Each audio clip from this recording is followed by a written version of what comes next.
যুক্তরাষ্ট্র ও ইরানের মধ্যে চলমান অস্থির পরিস্থিতি নতুন করে আন্তর্জাতিক মহলের দৃষ্টি আকর্ষণ করেছে। সাম্প্রতিক ঘটনাপ্রবাহে দুই দেশের মধ্যে সংঘাতের আশঙ্কা আরও জোরালো হয়ে উঠেছে। ইরানের ইসলামিক রেভলিউশনারি গার্ড কর্পস বা আইআরজিসি দাবি করেছে, তারা ওই অঞ্চলে অবস্থিত একটি মার্কিন বিমান ঘাঁটিকে লক্ষ্য করে হামলা চালিয়েছে।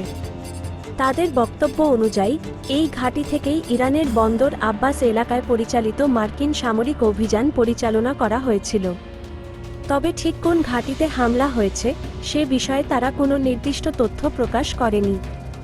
এদিকে কুয়েতের পক্ষ থেকে জানানো হয়েছে, দেশটির আকাশসীমায় প্রবেশের চেষ্টা করা কিছু শত্রুভাবাপন্ন ক্ষেপণাস্ত্র ও ড্রোনের হুমকি সফলভাবে প্রতিহত করা হয়েছে। যদিও এসব হামলার উৎস কোথায় ছিল সে বিষয়ে কুয়েত স্পষ্ট কোনো মন্তব্য করেনি।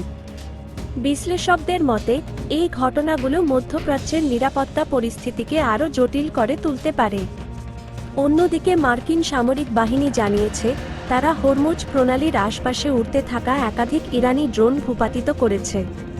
পাশাপাশি ইরানের গুরুত্বপূর্ণ বন্দর নগরী বন্দর আব্বাসে একটি সামরিক স্থাপনায়ও হামলা চালানো হয়েছে।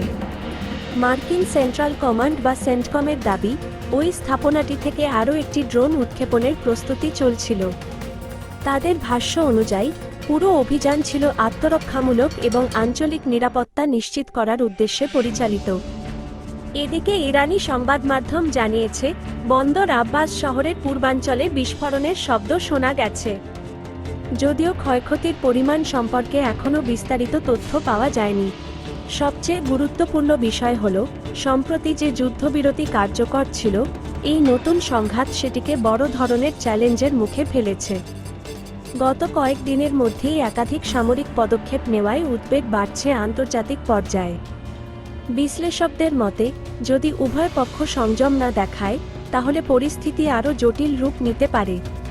বিশেষ করে হরমুজ প্রণালী বিশ্বের অন্যতম গুরুত্বপূর্ণ জ্বালানি পরিবহন পথ হওয়ায়, সেখানে যেকোনো উত্তেজনা বৈশ্বিক অর্থনীতি ও তেলের বাজারে প্রভাব ফেলতে পারে। বর্তমানে পুরো বিশ্বের নজর মধ্যপ্রাচ্যের দিকে। আগামী দিনগুলোতে যুক্তরাষ্ট্র ও ইরান কী ধরনের পদক্ষেপ নেয়, সেটি নির্ধারণ করবে পরিস্থিতি শান্ত হবে নাকি আরও বড় সংঘাতের দিকে এগোবে।